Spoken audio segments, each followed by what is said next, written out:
Hey everybody, it looks like it's just me today. Tiffany couldn't make it. Jared's on his way home, and I didn't have anybody else sign up.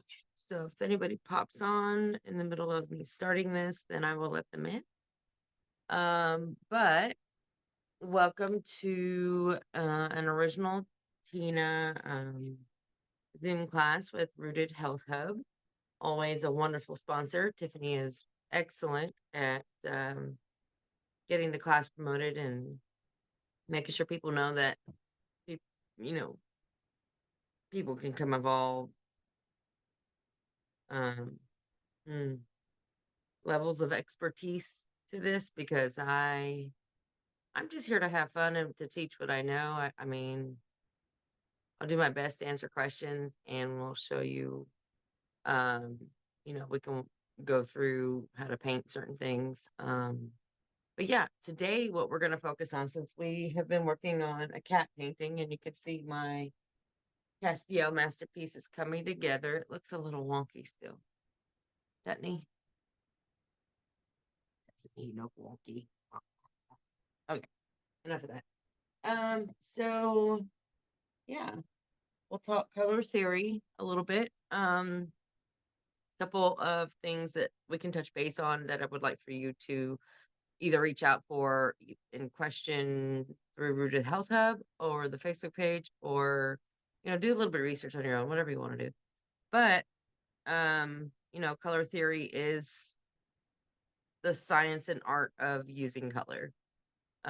So there's a lot that goes into it. There's a lot of studies on color and how it makes people feel. There's a lot of research and items out there that you're going to find that um, directly correlate color to,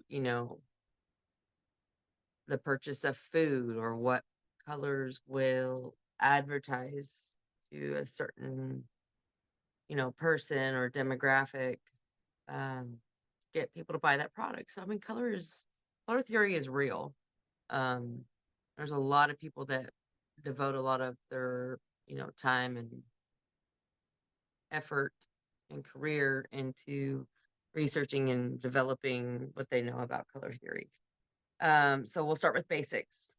So you have primary, secondary, and tertiary colors. Primary are the ones we learn, in elementary school. Uh, red, blue, and yellow. Secondary are the colors you get when you mix those. So orange, violet, and green. And tertiary colors are the colors you get when you mix those. And then it goes on and on and on. And then you get into things like hue and tint and tone and shade, um, which, if you don't know what those are, they can get a little confusing. So just take it slow. It's a lot of information. Um, Science is a lot. And this is just the science of color. So yeah. Um, so one thing that I think of when I think of color theory, and I use the terms color theory a lot because a lot goes into the planning of a painting.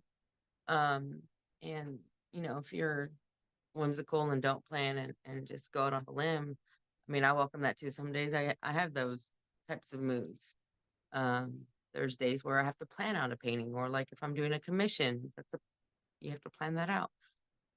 So what you want is color harmony. And a lot of times you can take a photo and think that it's really good and you won't even realize it, but maybe the reason you think that the photo is really good is because of the color harmony that's in the photo. And so the first thing I look for whenever I look at a really good photo is the color, the light. Where's the light coming from? Um, what different hues are you getting? The different shades and the tones. So when I think of color theory and color harmony, it's pretty much what ties the painting together. So like Tiffany, she has just started dabbling into this realm of painting, as far as I know. She's doing a phenomenal job. One of the biggest things that I've noticed is her color harmony. It's like that just like she just put those colors together. That just naturally came to her. Some people have a really good eye for color, and sometimes they mess it up. I mean, I know that I do. I know that sometimes my colors get muddy right here. I know that sometimes I get color where I don't want it necessarily. Or, sometimes you find a happy surprise in your painting and it has everything to do with the harmony of the color that you're using. I do find I like my paintings better when there's color harmony. So if you're unfamiliar with color harmony, I recommend that you look into that a little bit further. We can spend another hour on it. Just, sign up for the course and I'm here for it. I'm happy to teach it. Which also reminds me to tell everybody suggestions for what you want to paint. Um, those are totally welcome. On the 24th, I know that we'll be working with some florals and plants.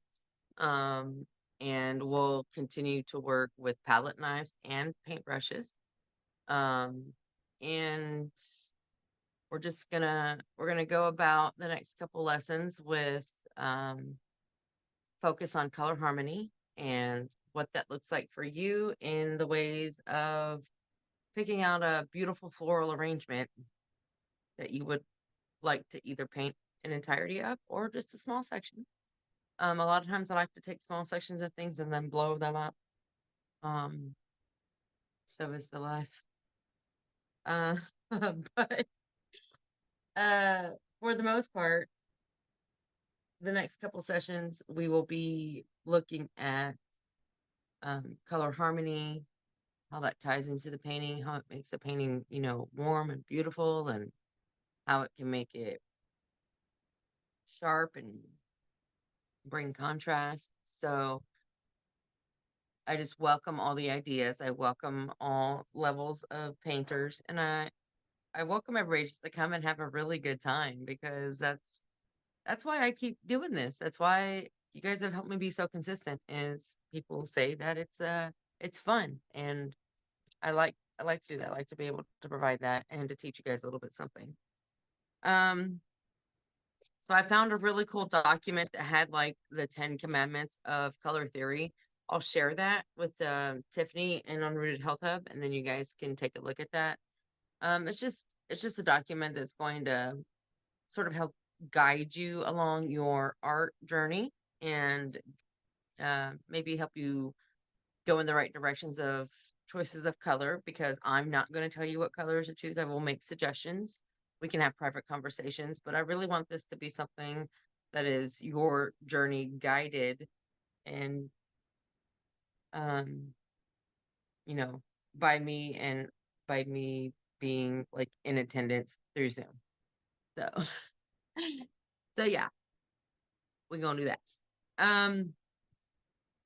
Now what I've got going on here, this is Castiel, like I said, and in his picture, which I've shared, and I will post a side by side of this.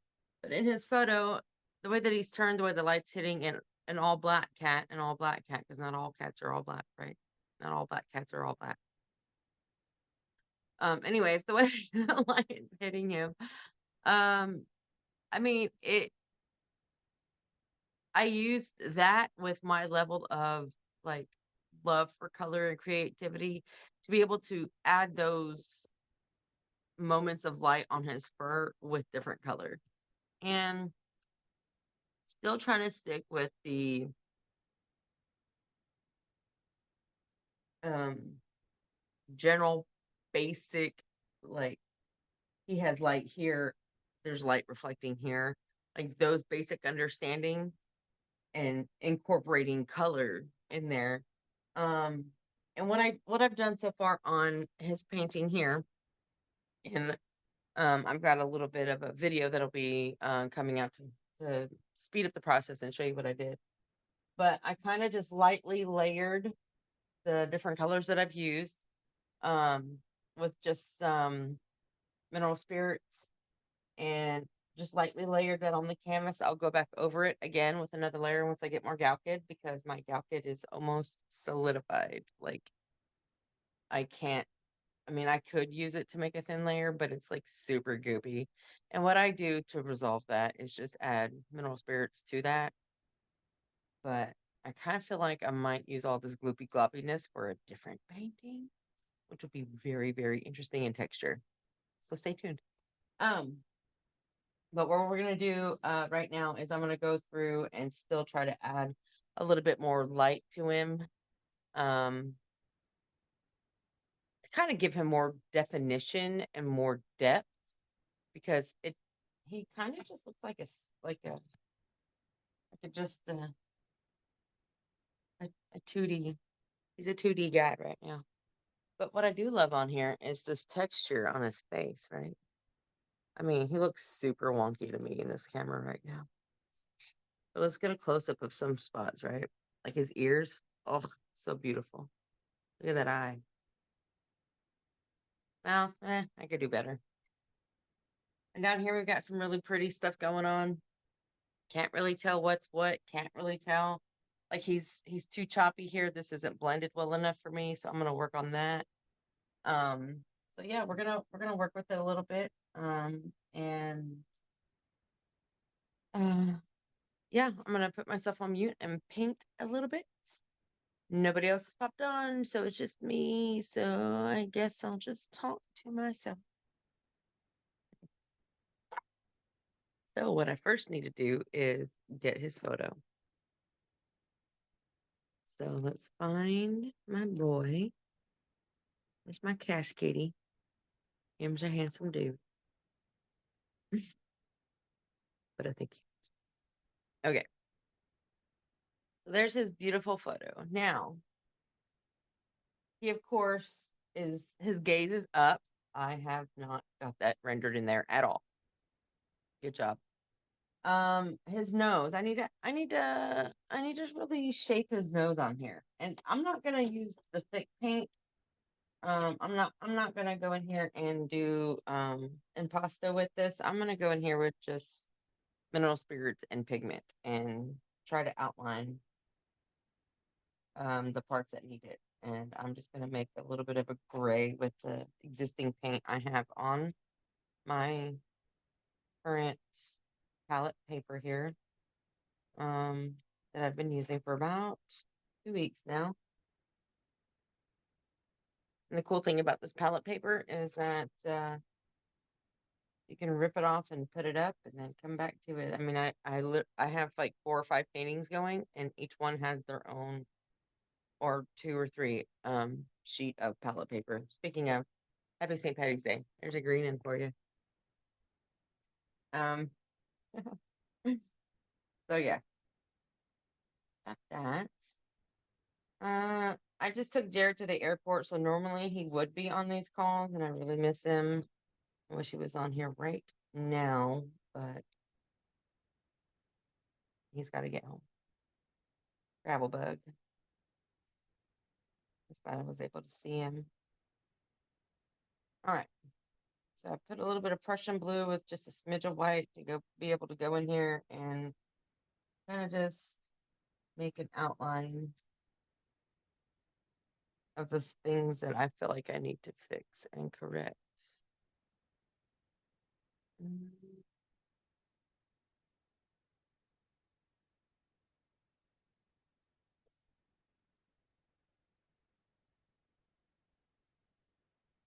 So his nose. So, and I mean, the purpose of adding little bits like this into a painting is just to continue to give it depth. Honestly, I want him to look like a really colorful kitty, you know what I'm saying? Um,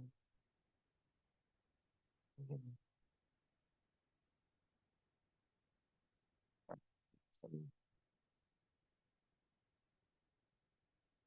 in there where I think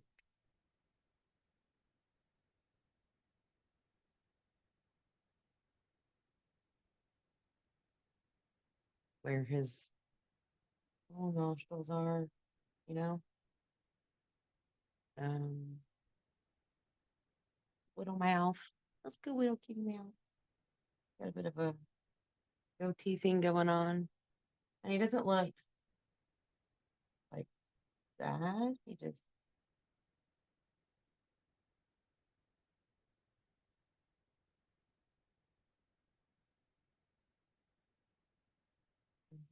tapping and blotting, and because this whole painting is textured right now, you know. So all this is doing is giving him that's what's already on here.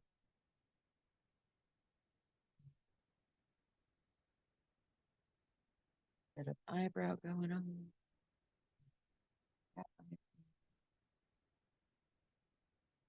And I'm just using the same color for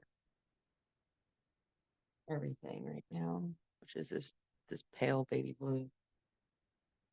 And I like doing little wispies, little wispy brushes like this. If you feel like your brush is too wet, I will tell you a fun technique to use is wet and dry brush at the same time. And I don't know of very many people that do this, but for me, it's a good way of balancing out, being able to add the wet paint and then to make it do what you need it to do with the dry brush. I mean, terrible. Leave this right here so like dark. I'm just gonna blend it a bit, and even on this little nosy, just tap it and blend it. It's cheaper. And the purpose of this is honestly going to help bring in the angle of his face that I need to help show the angle in which he is sitting.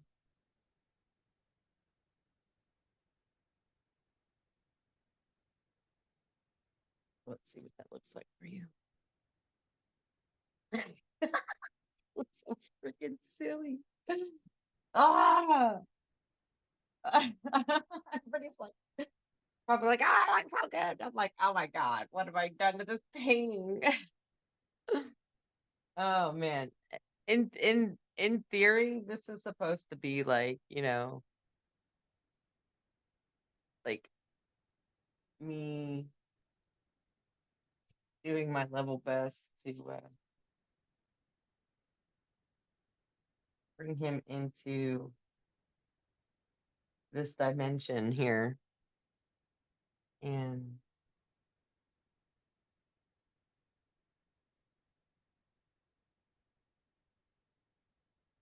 in the handsomest, most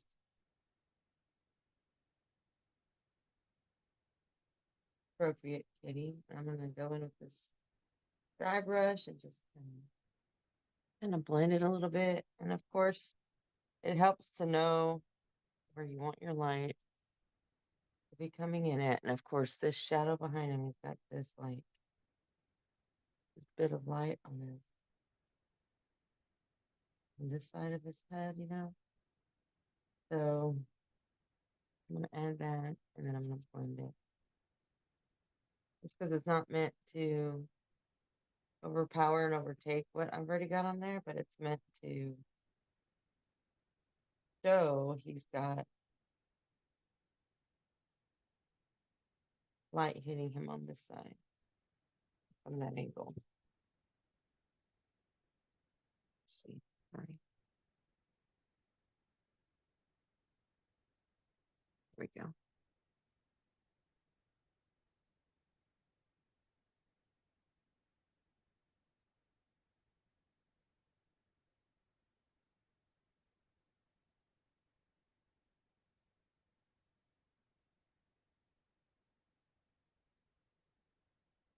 And it's not like meant to be exact, but if I go in and I blend that and then I go back on top with some more of this very lightly and What I'm going to do is saturate my brush, and I'm using a long, you see that? And the mark that it makes? Using this long pointed brush. It says round 4 on it and that it's for watercolor, but clearly I follow the rules. If you go in and you just make little twisties like that with different sizes of these brushes, that's going to help with the hair accentuation and show. Obviously, he's got fur here.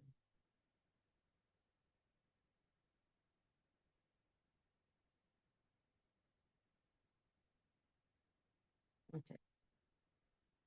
I'm going to block these instead of brush these. And it's just to help break up how defined the line is. Honestly, to help blend it in with the background of whatever else I've got going on in the painting. So,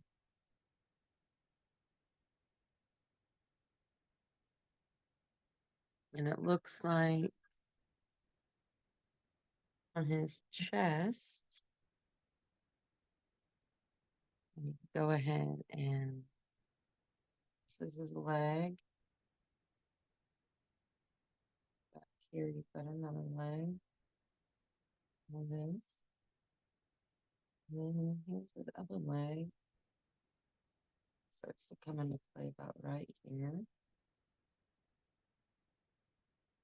And then get his rest of his chest and everything outlined.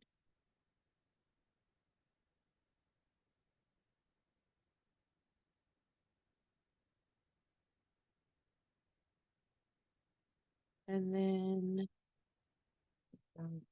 his neck right here where he's coming in. All this back here that's got light on it. I'm essentially just blocking out these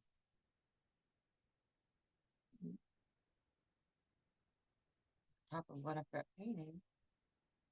I can make him look like a kitty. A pretty little kitty. So what we've got going on here is a little bit of this puff right here. So I'm going to lay the wet paint and go in with the dry brush and blend. That's all I'm going to do around the edge here. Because I want it defined, but I don't want it stark. The other is more useful. Okay. And then this little cheeker here. His mouth.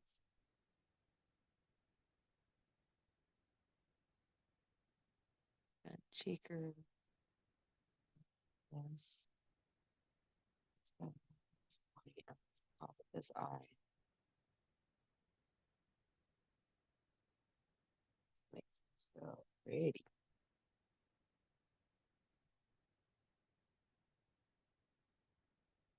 Here he's got all the reflected light on that eye. And even here he's got some reflected light coming in. It's just a smidge lighter. And then here it's even more light.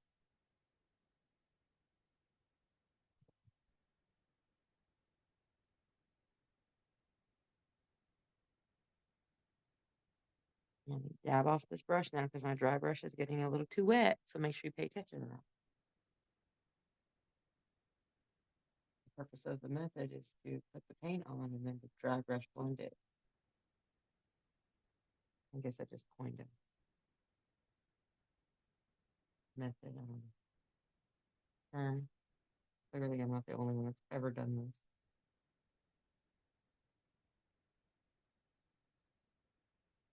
It's looking more formative. The information's coming together in my brain. It's tying itself in. And of course, we're going to go ahead with a little bit more white and the brightness of the edges over here, because when the light is on this edge over here, it's super stark. Almost. His ear in the photo is almost translucent.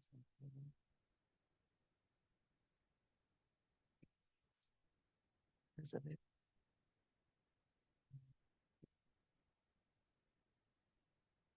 That. And he's got these little bits of weird ear. And the way that I'm doing this, it doesn't, it's not that easy. I'm just looking at the shape of this stuff. I'm just getting basic shape here and going in with it. And like his gaze is upward. I really want to make sure that I pay attention to that when I'm working on the eye. The gaze is definitely upward. I wish I could make it look like it's supposed to, right? All right.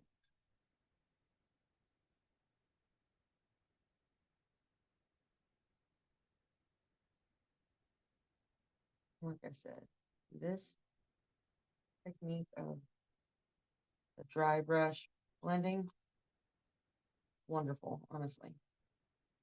The reason I say that is because if you have thick paint that's already dried on your canvas, it makes for an amazing textured background. You can go in with this kind of work. I'm just gonna rinse this brush off. But now it's no longer just a dry brush blend. But the reason for that is to make this part here a little bit more blended. And if you know anything about painting or like even putting makeup on, the blend is where it's all at. And you're never really done blending. Ever. I feel like I could probably blend forever. But you get to go in different directions with different brushes, with different methods. I mean, if you really want,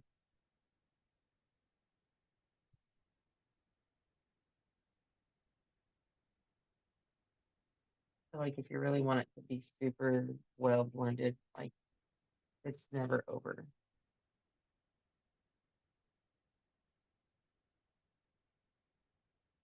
I've seen this concept like with makeup, even like you blend and blend and blend, and that's how you get your makeup to look really, really good.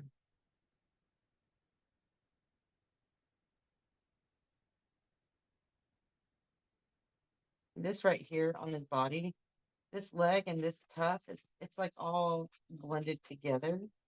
Like I don't want it to stand up too much, but I do need it to be defined. Like this is where that leg lives, and this is where that light lives. I will say I'm gonna go in and add just a smidge more over top of this so that it is known that this is part of the light source and the background and not the cap. And so blending all of this together here is super, super vital. I feel crazy talking to myself.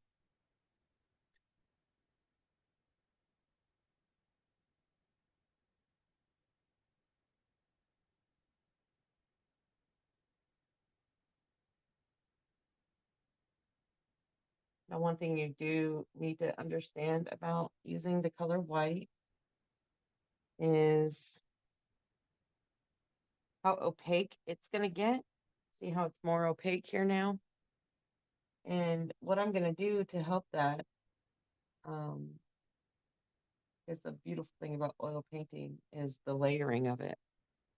The layering of oil painting. This is like one of my absolute favorite things. but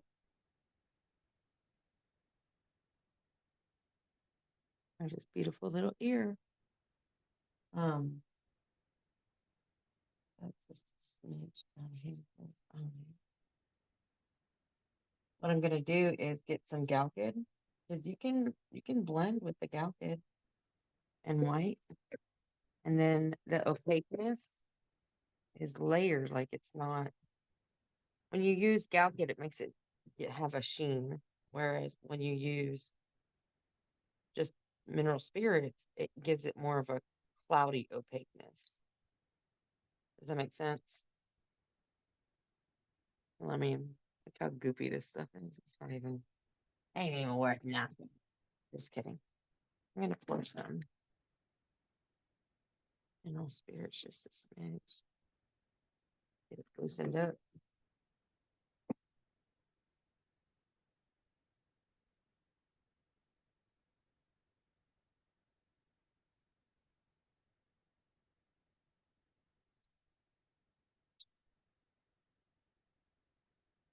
Okay.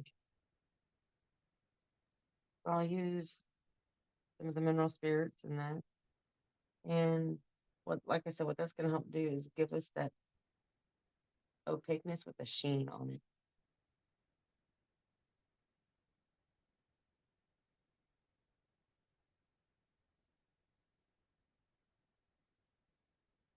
He's quickly becoming the Cheshire Kitty we were meeting last week. I'm okay with it.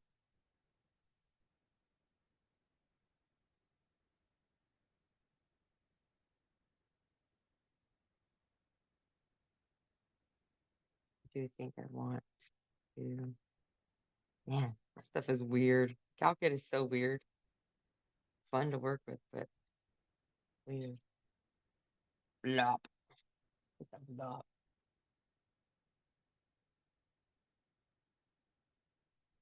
Let's just put that.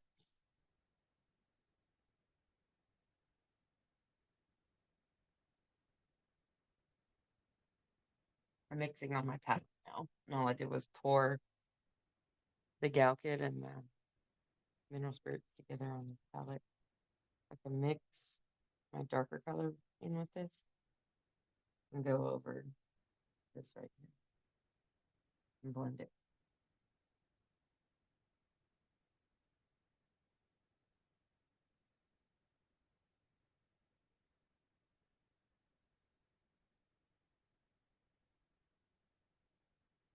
And it's not just black. I'm using the Prussian blue mixed with the Calcid, and I've got purple and black on here as well. But the purpose of using the Prussian blue is to maintain the variety of color I've got going on here.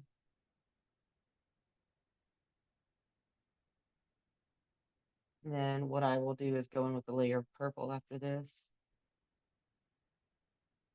So with oil painting, layering is where it's at. That's what's going to help, obviously, with your blends. That's what's going to help with adding the depth that you're wanting in a painting.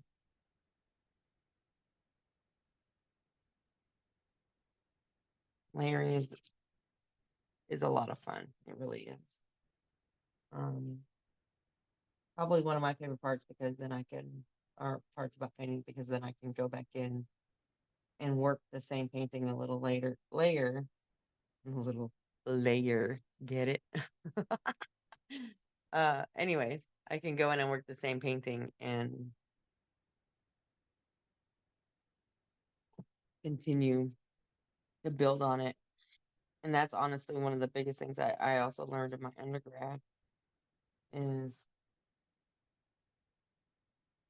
doing more than one painting at a time and working a painting. And then when you get to a stalemate,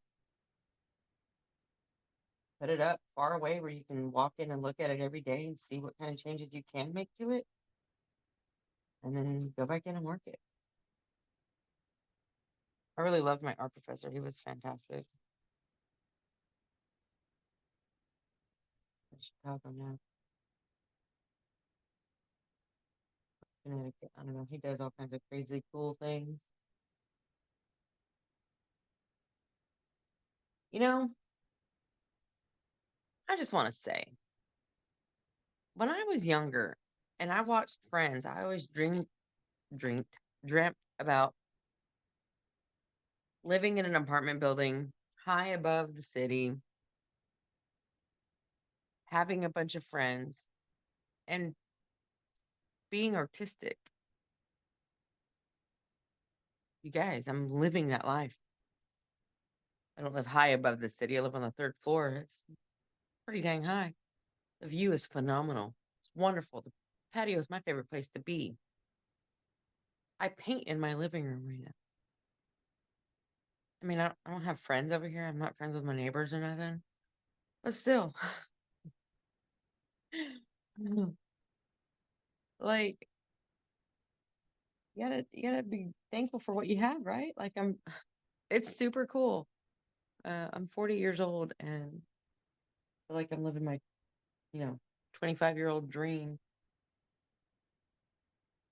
when I was 16 and didn't know what the world had in store.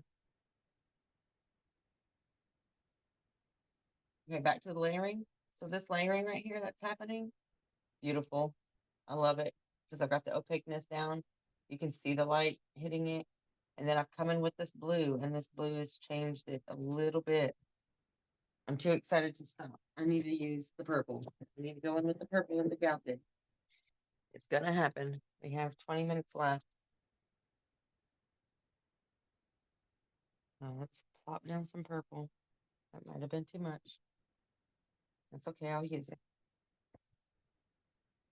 And I think what I'm gonna do, and I welcome you to do this as well, is I'm gonna mix in a jar on its own some of the Galkid and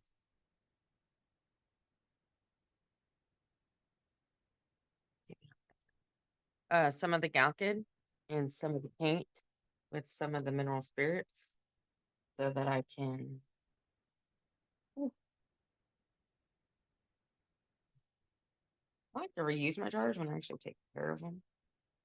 Um, it's always good to have a couple little things to mix with, and that's honestly why I keep all the jars. Like this is a little tiny mason jar that I keep reusing because it's super cute, but it had a shot of moonshine in it. Don't ask me when I took that.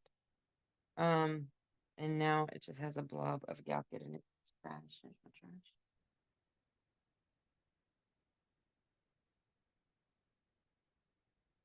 It's too boogery to save, I think. Here's what I mean by boogery. I'll show you. Luckily, this stuff just peels off the bottom of the jar. And then we're gonna mix,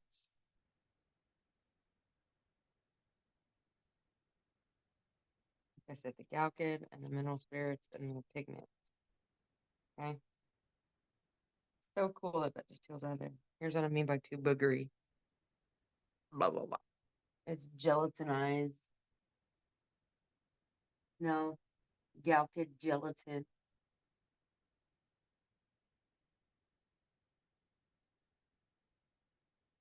That I recommend if you keep jars for no reason, that it's for a higher purpose and you should just become an artist and start using it to store your mixtures. Makes total sense, don't it? Oh, look how gloopy. Blech. Weird. This stuff is so weird. Fun to work with, but weird. You know, I still feel like that's too much. Not much.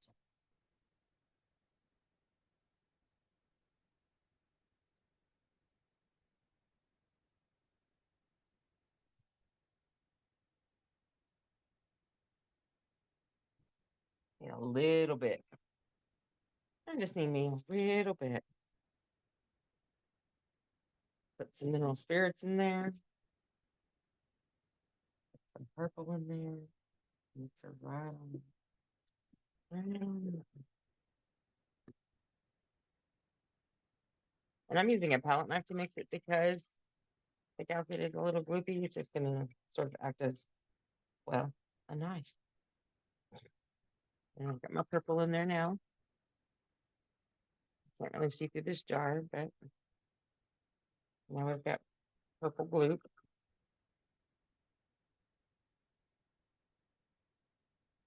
Mix it on. All right. Now we're gonna go in. The type of brush that you use is important when you're doing this type of work where you're going in with layering, and you want a smooth brush. You don't want a rough one. So here's the difference between a smooth and a rough. Okay, ready? Smooth, rough.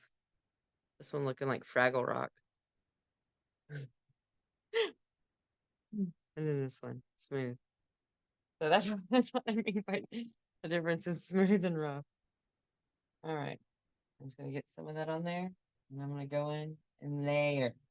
We're layering. I just already think it's super pretty. And I'll show you close up what that looks like.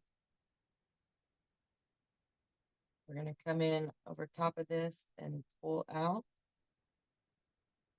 so that everything starts to blend a little bit better. May not be the best just yet, but we'll get there.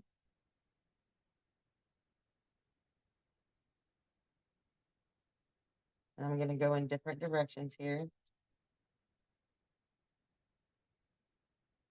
to be able to fully achieve the level of blendedness that I want.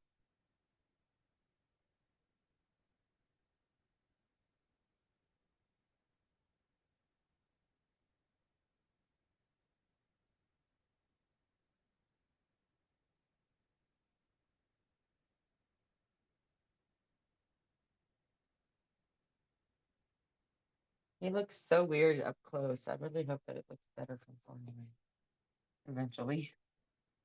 It's a Monet. I love it so far. So you can see the sheen on it now. You can see it starting to blend. You can see he looks a little scary. But yeah, he's coming together. And then what I'll do even on the background is I'll go in to make around him a little bit darker. Except for on the light portions here. I'll go in around him and make just little portions of it darker so that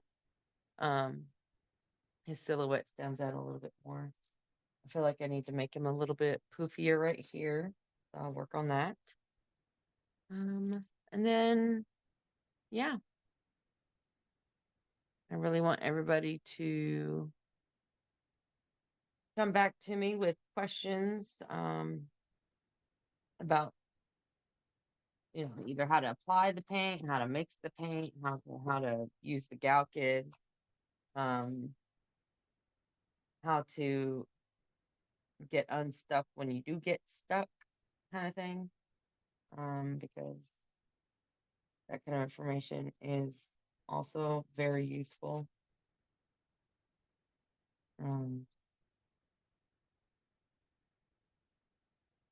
Because I do know that like sometimes we can get stuck on a certain way of wanting it to look, and sometimes you need someone to come and be like, yo, it looks fine, looks like it's supposed to, or not, and give you certain instructions and helpful information on what to do to achieve what you're trying to achieve. For me, I think it's going to be making him a thicker kitty and continuing to layer, especially this part right here that just looks completely like it's not even part of him. Like it still to me This does not appear to be the same cat. It just looks like it's not blended enough. Like this is a white spot, this is a black spot to me. So I'm trying to blend. Trying to go in and blend it together.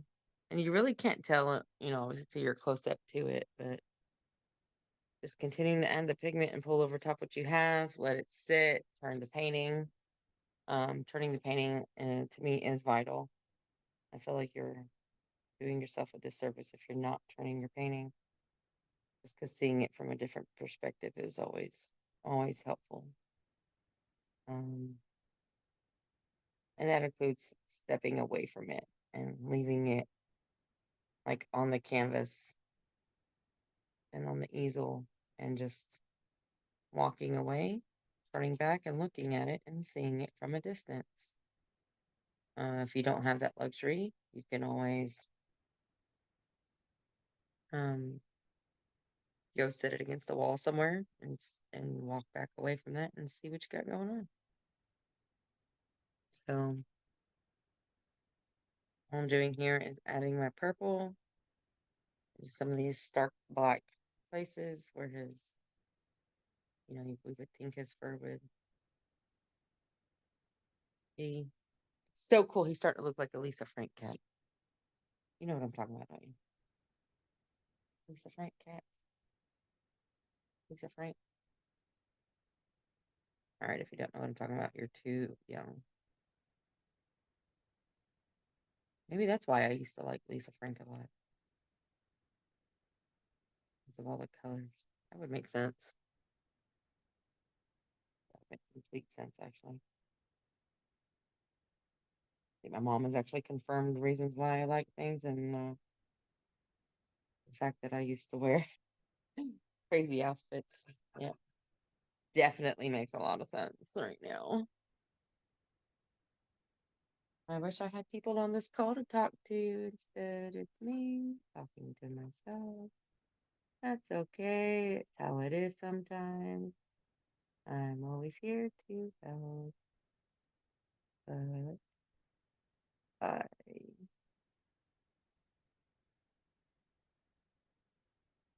Oh, does he look like a cat?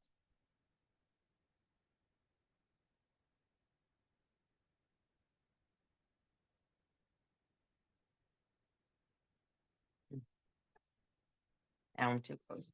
Yes, I can't tell.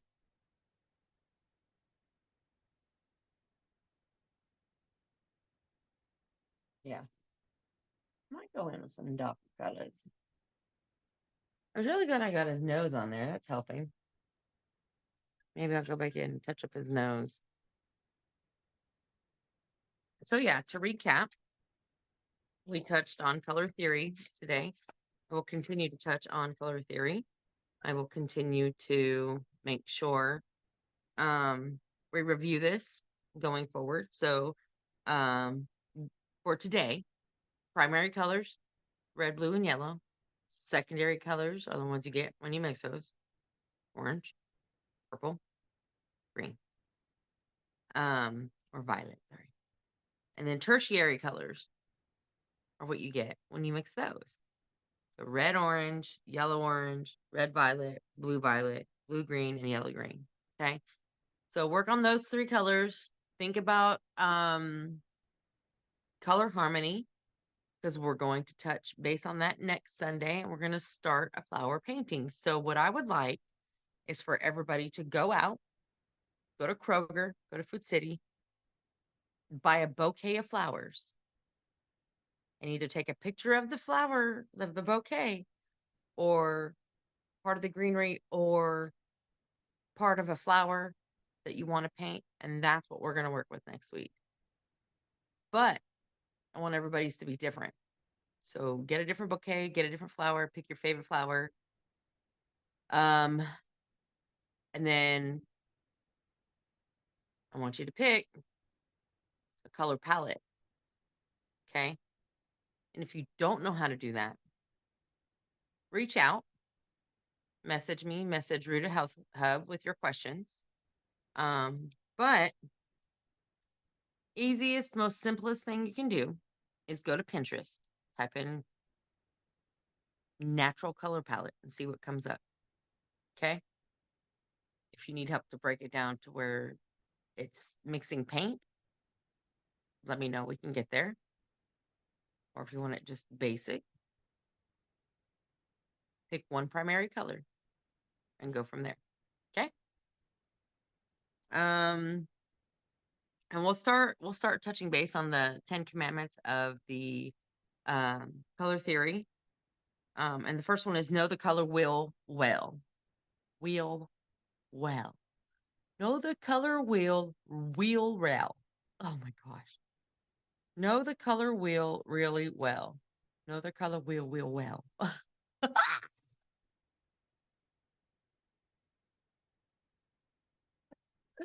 Know the color wheel real well. Okay. Amendment 1. So yes, primary, secondary, tertiary. Get to recognizing those. Know the color wheel. That starts with primary colors. Know the colors that are secondary, and then the tertiary colors. And I just went through them. If you have any issues, I'm here to help. So is Google. However, so happy to go over that. I do believe we booked private lessons, so that's a possibility. Yeah. Just reach out if you have any questions. I'm very happy to have painted this all by myself today. Doesn't bother me one bit. Hopefully people can make it to the next class.